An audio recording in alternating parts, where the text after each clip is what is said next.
Todas las historias tienen claroscuros. Hasta los actos más heroicos muchas veces vienen acompañados de algún renuncio indeseado. Hace 40 años, un maravilloso grupo de rugbyers dibujó una historia que contiene la sombra de una decisión errónea, pero que está iluminada por la luz de la épica deportiva. Bienvenidos a una nueva edición de Periodismo Rugby Podcast. En nombre de Santiago Ángel y Daniel Yanisi, le damos la bienvenida a esta nueva edición para revivir lo que fue la victoria de Sudamérica 15 frente a los Springboks. ¿Cómo estás, Daniel? ¿Qué tal, Santi? ¿Cómo estás? Un placer estar con vos. Y sí, hoy vamos a tener un podcast especial con motivo del aniversario de un triunfo histórico del seleccionado, que también tiene un costado con una alta carga de polémica, como dice en la introducción. Tiene sus claroscuros. Por eso me parece importante resumir lo que pasaba en Sudáfrica en aquel entonces. Más allá de que vamos a contar con el testimonio de los protagonistas, vamos a tener a varios de ellos, incluyendo también, gracias al valor que tiene el archivo, a dos de los protagonistas que fueron fundamentales en esta historia, pero que ya no están. Hablo de Michingo Reilly y Mario Negri. ¿Cómo fue el contexto sociopolítico de Sudáfrica en aquella época? ¿Qué nos puede decir, Dani? Sí, en 1982 y desde varias décadas atrás, Sudáfrica vivía una dictadura, una verdadera aberración que tenía como eje la llamada política de apartheid. Para decirlo de manera clara, en Sudáfrica existía un régimen que imponía el racismo de manera brutal. Eso existía ya desde mediados de la década del 40. A mediados de la década del 70, la comunidad internacional empezó a imponer restricciones y boicots de todo tipo a Sudáfrica para exigir el fin de la política racista. Existían boicots en el plano económico, en el plano cultural y también en el plano deportivo. Concretamente no se podía competir deportivamente con Sudáfrica, ya sea deportistas individuales, como pueden ser golfistas o tenistas, como equipos. Algunos equipos violaron este boicot y entre los equipos que lo violaron está Sudamérica 15. Sudamérica 15 fue un equipo creado por los mismos sudafricanos y en realidad era un artilugio para que los Pumas pudieran competir con ellos. Se hicieron 3 giras. La primera fue en 1980, la segunda, que es la que nos ocupa hoy, en 1982, y la tercera, con el nombre de Hispanoamérica 15, porque habían incluido un par de jugadores españoles, fue en 1984. Claramente, teniendo en cuenta que Argentina o Sudamérica 15 en este caso violó el boicot, esas giras no se deberían haber realizado. La postura de los jugadores, yo he tenido oportunidad de hablar con varios de ellos, de los que participaron de las distintas giras, es que ellos iban a competir, eran deportistas, eran rugbyers que encima iban a jugar a uno de los países más poderosos del rugby mundial y dejaban de lado la cuestión geopolítica. Yo sé que con el paso del tiempo muchos de ellos, por no decir la mayoría, fueron conscientes de que no se debían haber realizado esas giras. Algunos te los dice Menón, otros no, pero he tenido oportunidad de hablar con varios y lo entienden así. Ahora, dejando de lado esa cuestión política, es claro que lo que sucedió el 3 de abril de 1982 claramente fue una hazaña deportiva, que además eran los Pumas, por más que tenían otra camiseta, y que jugaron contra un equipo de los Springboks poderosísimo, con todos sus titulares. Por eso hoy recordamos esa fecha y de alguna manera vamos a homenajear a esos jugadores que lograron una hazaña deportiva fenomenal. Pero como sí me gusta remarcar la cuestión que tiene que ver con lo que sucedió en Sudáfrica, vamos a empezar con el testimonio de Michingo Reilly, que sí habló de esa situación y que siempre fue un tipo muy lúcido, muy comprometido con sus ideas y que lo traemos del archivo. Muy bien, Dani, así que a partir de ahora viajamos en el tiempo al año 1982 y a través del testimonio de Michingo Reilly comenzamos a vivir la historia. Yo,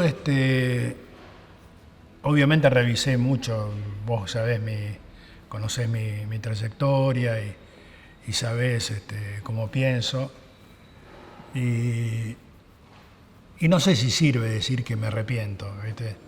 Porque ya lo hice y ciertamente en lo específico pasé un mes lindísimo de rugby.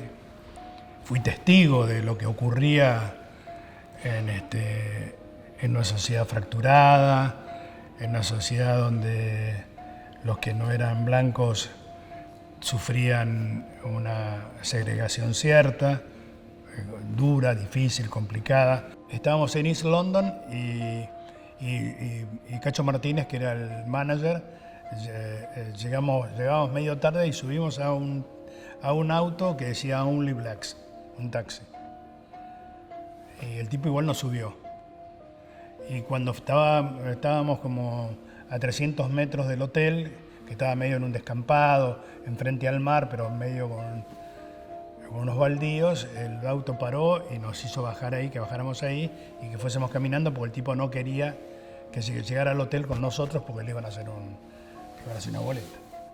Entonces eso, sumado a que alguna vez alguno iba caminando por la calle y se bajaba, un negro se bajaba a la calle en el cruce, ellos acostumbrados a comportarse de esa manera.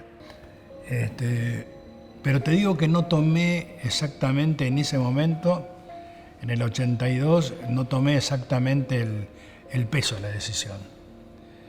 Cosa que después, con mi politización y evidentemente yo tengo hay un cuento histórico que yo en el 85, cuando era secretario de Estado, era secretario de Deportes, había una final del campeonato argentino en Paraná y me fui a decirle a los que estaban ahí que no fueran, porque me había pedido Dante Caputo que intercediese, y ellos me dijeron: vos estás loco, si vos fuiste, ¿qué me venís ahora a decir? O sea que yo ya había cambiado, más allá de ser verticalista de la política exterior de la Argentina en ese momento. Pero bueno, pero ya te digo, no le tomé el peso de lo que hacíamos. Y me arrepentí de no haber estado conteste a una actitud adoptada por todos los países democráticos del mundo que habían definido condenar al régimen de la apartheid y que habían decidido que no se jugaba más al rugby entre otras cosas, con Sudáfrica. Y la Argentina, haciendo caso omiso a eso y encontrando una truchada, como yo siempre digo, era truchada el reglamento de gira, porque no solamente el Sudamérica 15 encubría el seleccionado argentino, sino que el reglamento de gira decía que yo no podía ser el equipo con jugadores de un mismo país, salvo los test, que los test sí los podías poner 15 de un mismo país. Eso fue una trampa que estaba en línea, ya te digo, con la ideología de la gira. Y bueno, de eso me arrepiento, de haber sido de alguna forma comparsa de eso. Michingo O'Reilly, una vez más, exponía sus ideas con la lucidez y el compromiso que siempre lo caracterizaron. Pero más allá de la sombra de la decisión de ir a Sudáfrica, Sudamérica 15, es decir, los Pumas, afrontaban una gira dura, muy dura, y para complicar más las cosas, el primer test ante los Springboks fue una derrota que golpeó al equipo. Así lo recuerda el protagonista más brillante de esta historia que estamos recorriendo, el genial Hugo Porta. Sí, bueno, el partido de Bloemfontein es un triunfo increíble. Tiene su backstage, eso también, ¿no? Porque ese equipo lo tenía O'Reilly como entrenador, Michingo es un gran motivador. Es una persona que ve el rugby de una manera especial y que le permite al jugador expresarse Y ese equipo jugaba un rugby ofensivo, era como que llevaba el peso del desarrollo del juego. Y el primer partido que jugamos con los Springboks en Pretoria, faltarían 20 minutos para terminar el partido. Y el partido estaba parejo, estábamos 18 iguales, 20-18. En los últimos 7, 8, 10 minutos del juego nos hicieron 50 puntos. Michingo también recordó aquel primer test jugado en Pretoria. El único tipo que me dijo que había altura en Pretoria era Hugo Macar, que el día antes de irnos se fue al estudio y me dijo: Michingo, vos sabés que en Pretoria hay 1800 metros. Yo no tenía ni idea. Y cuando nos pusimos 20-18 para ganar, parecía, por como habíamos levantado, el equipo se cayó dentro de un pozo. No podía respirar. Me dicen que qué sé yo, pero vos bien sabés que eligen ese y Johannesburgo para jugar, que están alto. Y bueno, creo que también por ahí es una cosa de perogrullo, pero vos sabés que los test lo importante es el tanteador y el manejo del tanteador. Y allí cuando, después de 2 drops fallidos de Hugo, de 2 salidas de revisar el tape, se lo has visto por ahí, en un line out agarra la pelota Alfredo Soregachi, intenta irse por la column line, lo agarra Wayne Classen de acá, lo revolea, le sacan y hacen un trade de toda la cancha. Y a partir de ahí, los que tomaban las decisiones jugaron en función no del tanteador, o sí del tanteador, de intentar dar vuelta y volver a la historia de ataque esa que habíamos terminado con ese trade espectacular de Alejandro Pucio. Y bueno, nos ganaron. Bronca y desazón por la derrota, incertidumbre. Sin embargo, las cosas empezarían a cambiar. Nelly Smith, un experimentado entrenador sudafricano que poco tiempo antes había sido despedido de los Springboks, se comunicó con el campamento de Sudamérica 15. Después de ese partido estábamos en Pretoria y había un entrenador de los Springboks al cual lo habían echado, que se llamaba Nelly Smith. Y Nelly Smith vino el domingo a vernos al hotel.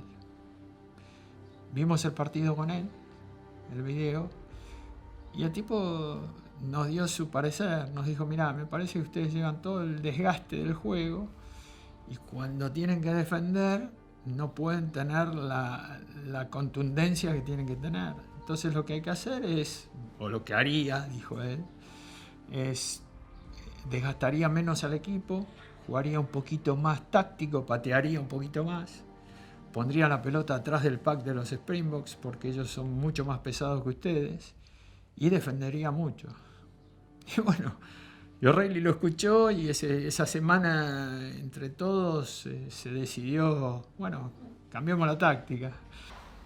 El tipo me dijo alguna cosa que también sirve para la vida, que una pelota en el gran nivel, una pelota mala siempre es mala.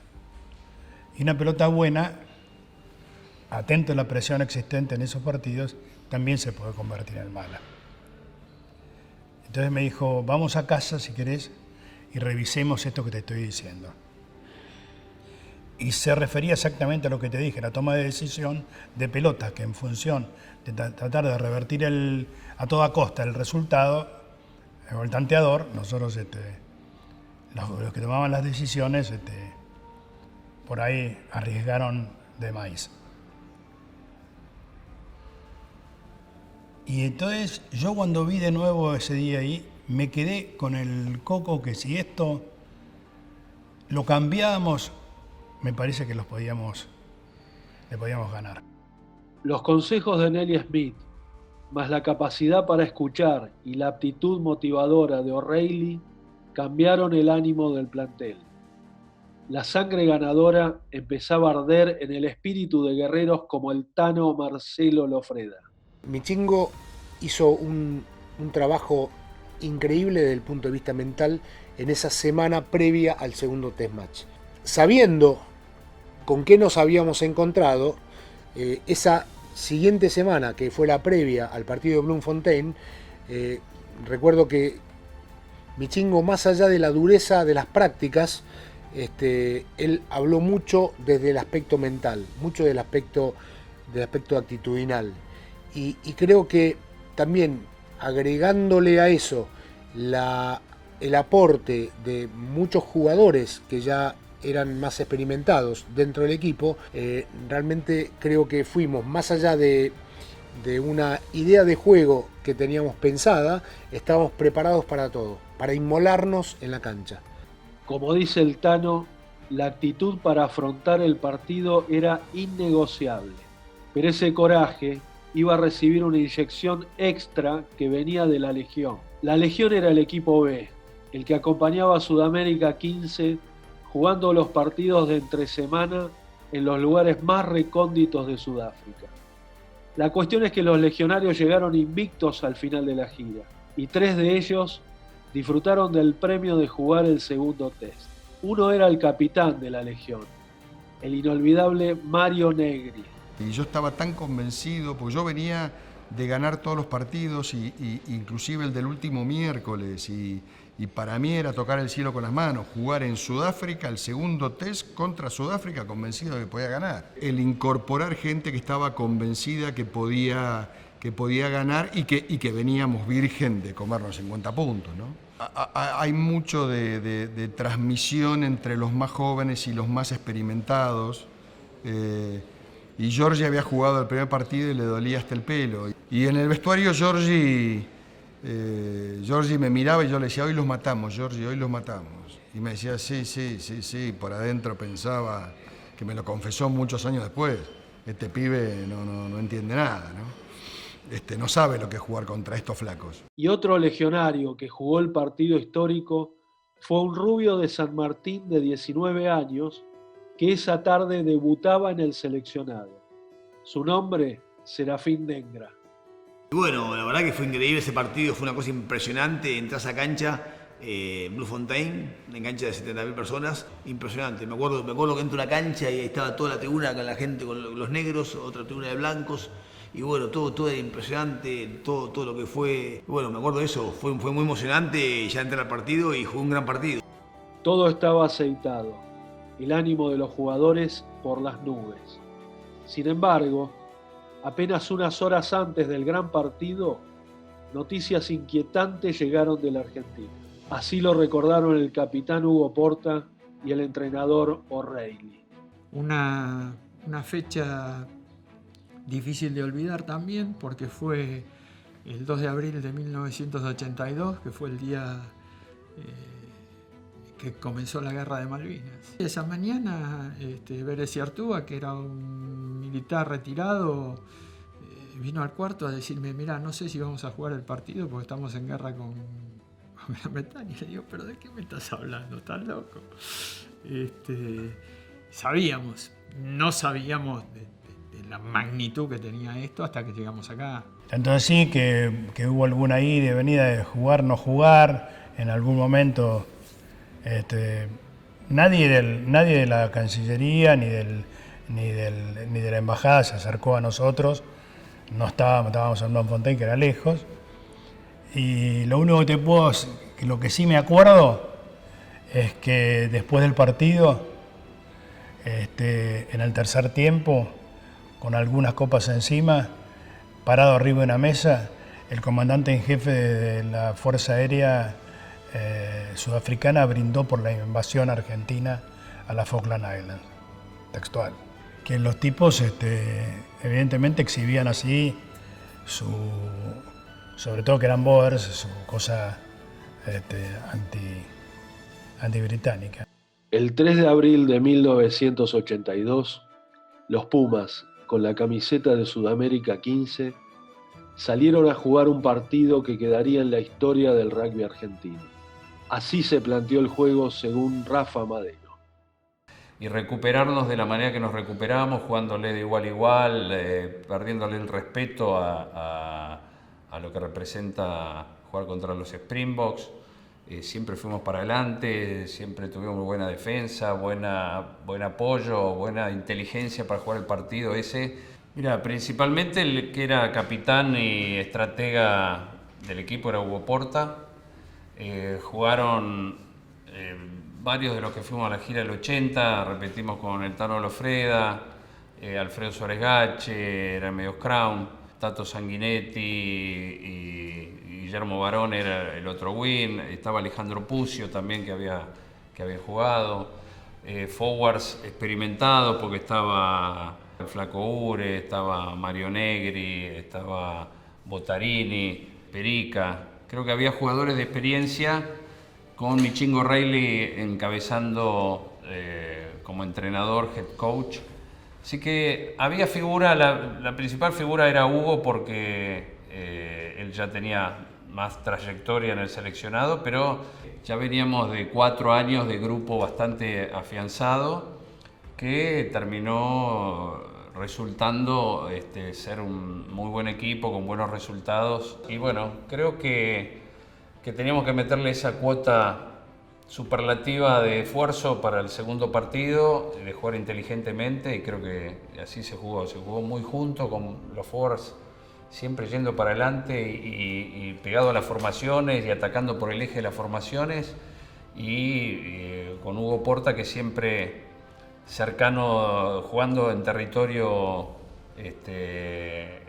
rival, mediante drops o mediante penales sabías que iba a acertar y iba a ir sumando puntos. Fue un partido áspero frente a un durísimo equipo sudafricano. Y en medio de esa locura estaba Serafo Dengra. Fue muy emocionante ya entrar al partido y jugó un gran partido. Me acuerdo que me tocó enfrentar a un pilar de 130 kilos, Otuisen, que cuando me veo a mí rubiecito, así con la vinchita, me dijo, esto me lo como. Y me acuerdo que entro del escrado y el tipo, apenas entro, en vez de entrar hombro con hombro, me pega un cabezazo, que todavía tengo una nariz rota, me desmayo. Y me acuerdo que Perica me dijo, Serafo, Perica y George Allen, bueno, jugar en ese equipo fue algo glorioso porque era el tipo que tenía garra, coraje, de unos huevos impresionantes.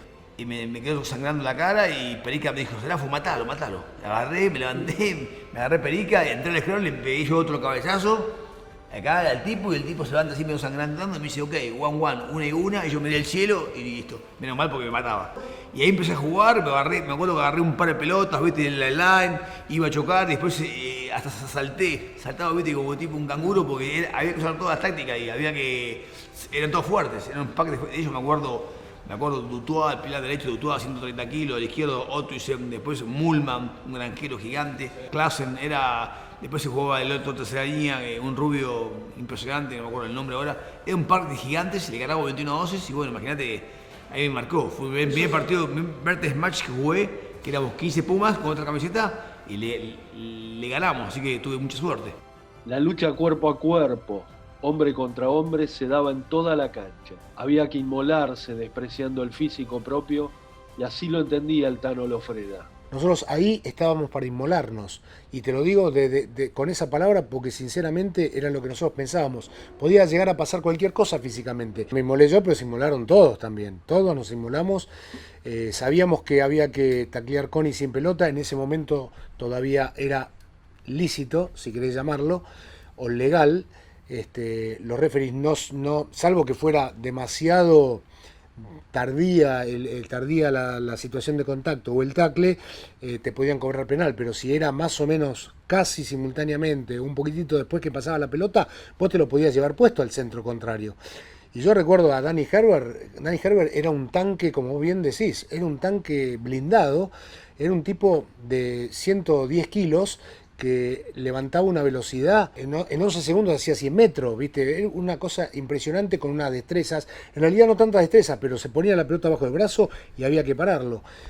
Pero eso me pasaba a mí, como le pasaba al 8, que era Mullman, y que lo tenía que frenar el Chapa, o que lo tenía que frenar el Flaco Ure, o quien fuera.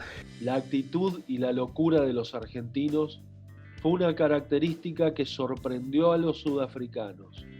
Mario Negri también recordaba eso perfectamente. Otra cosa que nos había dicho Neely Smith era que teníamos que neutralizar a Nasbota. Nasbota era un tipo que si le hacía llegar la pelota rápida y limpia al centro, se llama Danny Gerber, que era un animal, era muy difícil de parar una vez que este tipo tomaba velocidad y formaba muy en profundidad. La primera pelota que abrieron de un fijo, Giorgi le metió un tackle, de esos tackles, viste, que no te olvidás en tu vida. Tackle lícito, no sé si con las reglas de hoy hubiera sido lícito, porque no fue con los brazos abiertos, pero en esa época era lícito. A Nasbota lo mató, le apuntó 1 metro atrás, viste, y a partir de ahí Nasbota formó 2 metros más atrás. Entonces se logró el cometido. Y después hubo... ¿Viste cuando vos te das cuenta que hay 15 locos adentro de la cancha que te quieren comer crudo? ¿Viste? Y que la semana anterior habían perdido y ahora, ¿qué les pasó? Estos pibes de golpe resucitaron. Y era así, en el fijo la peleábamos de igual a igual y en el line también y obteníamos buenas pelotas. Y entre tanta locura y asperezas aparecieron las piñas. El Tano Loffreda y Serafo estuvieron en el combate. Estaba Perica también, un tipo que fue muy influyente en esa época y que desde el aspecto actitudinal, más allá de que a veces podía llegar a descontrolarse, Perica para nosotros era como nos insuflaba un montón de actitud, ¿no es cierto? Y recuerdo un momento de ese partido donde el mediocrown de ellos le quiere sacar la pelota a nuestro mediocrown, al Bambi Sauresgache. El Bambi se lo saca de encima y ahí empieza una bataola y todos, casi todos, te diría, salieron en defensa del Bambi y bueno, fue una bataola general donde ahí claramente se marcaba que estábamos con un mismo objetivo, todos luchando muy unidamente para tratar de superar una adversidad que en ese momento era Sudáfrica. Y de repente Sauresgache en un penal que querían jugar rápido ellos, le patea la pelota y ahí se arma una batalla campal. Yo me acuerdo que le pegó un roscazo a Nasbota y ahí se arrancó. Yo me quise parar ahí del rack, me puse una piña acá en la nuca, me caí, me quedé desmayado ahí y vi que estaba, lo vi a Rafa Madero. Hoy me quedó en mi cabeza, me acuerdo que Rafa Madero empieza ahí a separar y también le pega una piña a él. Y bueno, fueron 5 o 6 minutos terrible. Botarini, Branca, Giorgi Allen, el Flaco Ure. Fue una de piñas impresionante. Eran piñas, no. Ahora no. Ahora es muy fácil jugar esta época. Eran piñas de verdad y ahí el referee, me acuerdo que bueno, ahí el partido se paró, siguió de vuelta y los flacos no podían creerlo. Se quedaron muy calientes. Y en medio del combate agresivo, el jugador más lúcido, que sería la figura de la cancha, pensaba el partido. Así recuerdan la genial actuación de Hugo Porta, sus 2 compañeros Mario Negri y Rafa Madero, y también él, el capitán y figura de aquella tarde inolvidable. Hugo jugó un partidazo, no solamente hizo todos los puntos, sino que jugó un partidazo.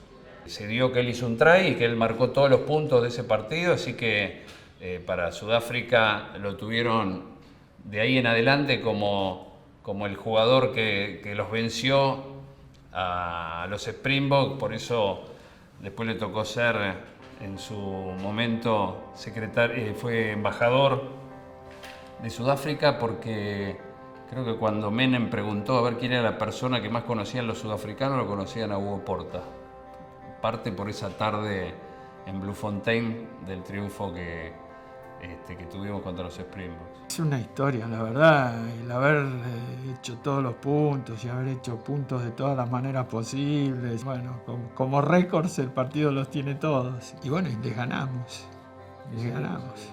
Y después, qué sé yo, uno nunca pensó la influencia que ese partido iba a tener en mi vida, porque yo fui embajador en Sudáfrica por lo que fui como jugador de rugby y porque alguien se avivó y dijo, nos puede ayudar a construir la relación con Sudáfrica.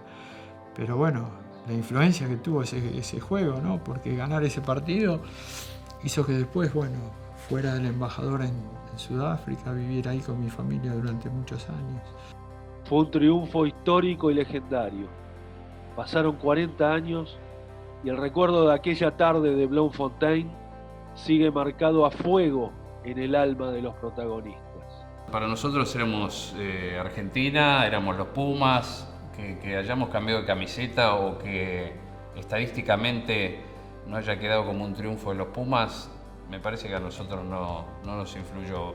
Valió muchísimo el haberles ganado, lo llevamos para siempre. Nosotros en nuestra estadística la tenemos como un buen triunfo. Me acuerdo que nos quedamos como 2 horas después del partido en la cancha, no nos queríamos ir de ahí, no queríamos ir al vestuario, no queríamos cambiar, no queríamos seguir disfrutando ese momento y así lo vivimos, con mucha intensidad. Le ganamos 21-2 y me quedé hasta las 7 de la tarde entrenando en el pasto, arrancando el pasto, me quedé ahí con todos y no podía creerlo y bueno, me acuerdo de eso, fue muy emocionante, no podían creerlo que le ganemos. Era un equipo imbatible. Era junto a los All Blacks los 2 mejores equipos del mundo. A veces figura en los libros de rugby de periodistas, figura. Es indudable que políticamente es incorrecto esa gira. Yo te puedo decir, ¿estoy arrepentido de haber ido? No, para nada. Me parece que sumó. Por supuesto que al rugby le sumó. En mi caso, ni hablar, ¿no? Yo un día le pregunté al flaco Ure por qué yo sentía que me respetaban tanto en los Pumas y si yo nunca había sido crack. Y normalmente yo estaba en el banco. Y él me contestó por eso, porque siempre estabas, aunque no entraras a la cancha. Pero políticamente, diplomáticamente y políticamente por ahí fue incorrecto. Y por ahí en el momento no te das cuenta, como hablaba hace poco con Carlos Bottarini, nosotros fuimos a hacer lo que teníamos que hacer y lo mejor que lo podíamos hacer. Bueno, en pocas palabras, una historia cargada de emoción y mística, Dani. Sí, realmente. Y este domingo se estarán cumpliendo 40 años de algo que yo considero el primer triunfo de los Pumas sobre los Springboks. Más allá de que en lo formal se llamaban Sudamérica 15, jugaban con otra camiseta, pero eran los Pumas, eran nuestros Pumas. Pero la historia no termina acá. Esta historia tiene yapa, tiene un plus, porque 10 años después del 82, 11 años después concretamente, en 1993, gracias a Dios ya se había superado o estaba en proceso de finalización la cuestión del apartheid. Entonces los Springboks por primera vez vinieron a la Argentina. Y uno de los protagonistas del triunfo de Bloemfontein se los cruzó. Así que hoy vamos a terminar el podcast con la historia de ese encuentro. Por nuestro lado, esto ha sido todo. Esperemos que lo hayan disfrutado. Y ahora sí, le damos el paso al inolvidable Mario Negri, que nos va a contar la última historia de este podcast. Estaba jugando, no me acuerdo el año, pero estaba jugando Sudáfrica acá. Y yo salgo del jockey, del garage del jockey, y veo una punta de tipos, viste, que eran los Springboks. Entonces me acerco, yo siempre voy vestido de abogado, ¿no? Entonces me acerco y entonces le digo cómo están para el sábado. Y uno de ellos, muy agrandado, me contesta a piece of cake, ¿no? Que la traducción vendría a ser algo como pan comido. Y entonces yo les contesto, ¿se olvidaron de Bloemfontein? Y ahí se hizo un silencio sepulcral, se pusieron todos serios, se abrieron y en el fondo, contra la pared ahí, la pared de la bajada de Cerrito, estaba François Pienaar. Y entonces me estira la mano y me dice, ¿con quién tengo el gusto? Y yo le contesto, Mario Negri, octavo de Bloemfontein.